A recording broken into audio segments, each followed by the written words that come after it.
This is lesson 2 of 16 lessons on how to build a Joomla website.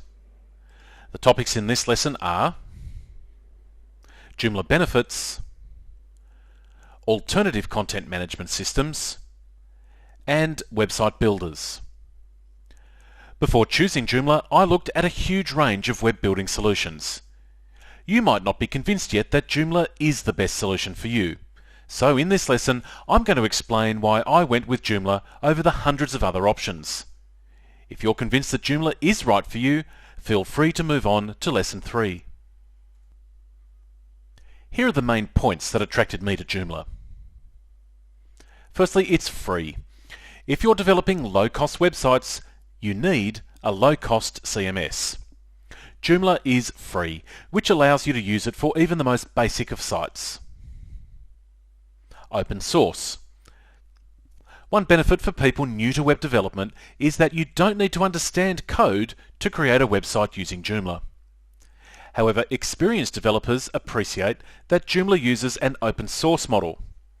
The underlying code that powers the website is freely accessible, and therefore a developer can change the look and function of the website.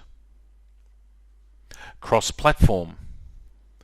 The software is not dependent on your local operating system, so it doesn't matter if you use a Mac, PC or Linux.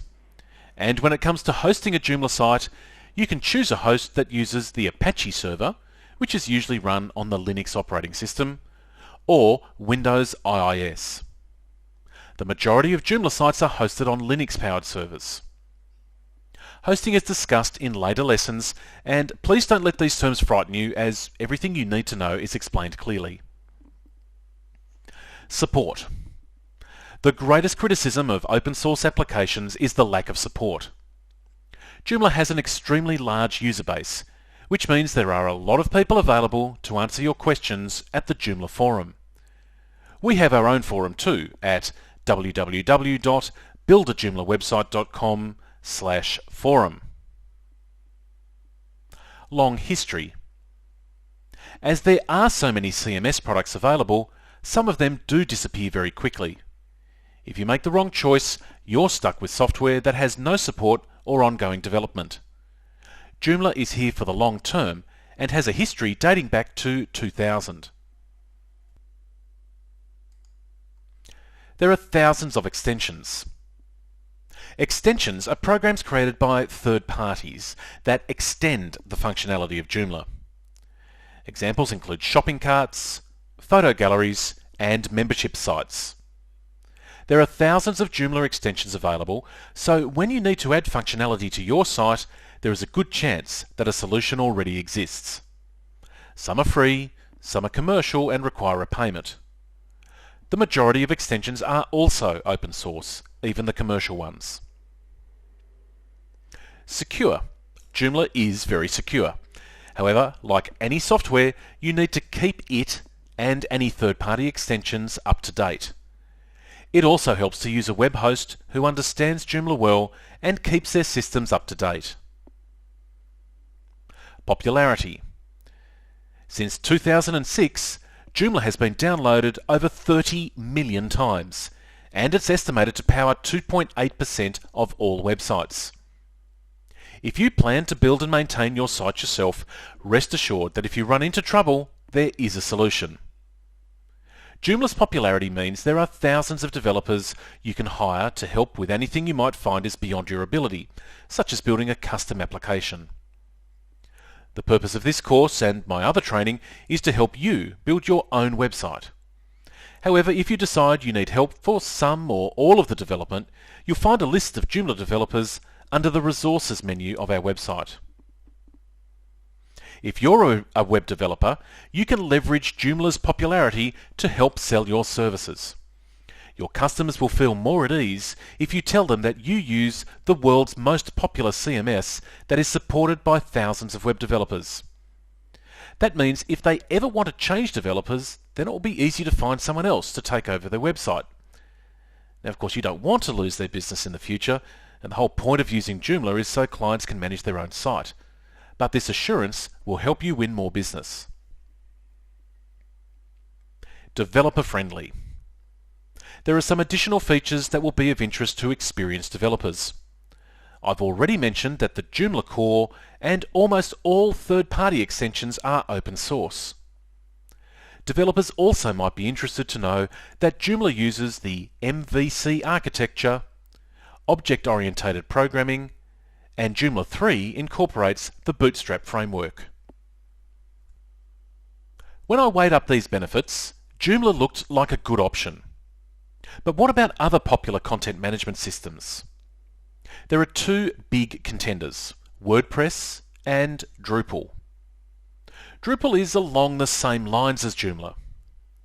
WordPress was built to be used for blogging, but these days it offers a lot more. Now, there's nothing like a software comparison to spark a debate, and as you would expect, I'm somewhat biased towards Joomla, but I will try to be objective. There are actually some really good features in these other products. Let's start with WordPress. WordPress was originally designed as a blogging platform. If you're not familiar with the term blog, it's short for weblog. These sites contain a series of articles written by one or more authors on a particular topic. But WordPress has evolved and is now used to power lots of other types of sites, not just blogs. Let's take a look at the interface. This is a typical WordPress installation. The latest post is displayed at the top and includes fields such as the date and the category. You can also create static pages. Both blog pages and static pages can include a comments box, encouraging feedback from readers.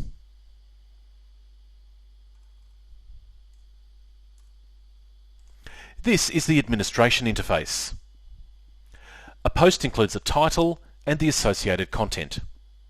It's really simple to use, and overall, WordPress is an excellent product.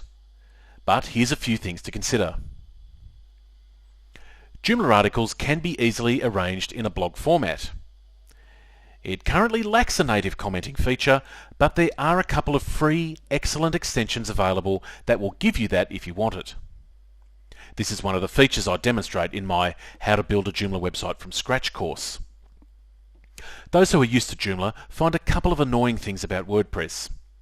Firstly, there are various post features that may or may not be displayed depending on the chosen theme. Features such as the posted date, the blog category, and the author name. These features are easily controlled on a Joomla website, but in WordPress you often need to delve into the theme's code, which can be an intimidating experience for beginners. Also, the content items at the side, which are called widgets in WordPress, appear on all pages. Joomla calls this type of content modules, and they can easily be allocated to all or specific pages, providing much more control of what content appears on which pages. Another point is the sort order. With blog pages, you tend to want to display the most recent post at the top of the page, and this is how WordPress works. But there might be occasions when you want to display the posts in, say, alphabetical order. Joomla natively provides many sort order options, such as sorting by date, author name, alphabetical, or your own custom order. Now, to be fair, these are relatively small issues, and they can be managed in WordPress with either a plugin or by altering the code. Joomla is sometimes criticised for being overly complex and therefore hard to learn. Some will see this as being complex, but I see it as being flexible, which you will appreciate once you start using it. Of course, if something does more, it takes longer to learn it all, but I've designed this course to teach the essentials so you can get up and running quickly. So, despite the fact that WordPress can be used for a lot more than simple blogging, that is still its core strength. If that's all you want to do, then I would seriously consider it. But before making that decision, have a think about your future needs too, as you might find that Joomla has the functionality you'll need later. In any case, if you decide to take your learning further and purchase our bundle of advanced training called Beyond the Basics, I include a bunch of WordPress tutorials so you can learn both systems. Now let's move on to a CMS called Drupal. Broadly speaking, Drupal is more developer orientated and Joomla is more user focused. Developers who favour Drupal do so because they find it easier to manipulate and create new functionality. However, if you're not a developer, you'll find it harder to learn to use Drupal than Joomla. Here is the default installation. Adding content appears easy at first, as you just add a title and enter some content.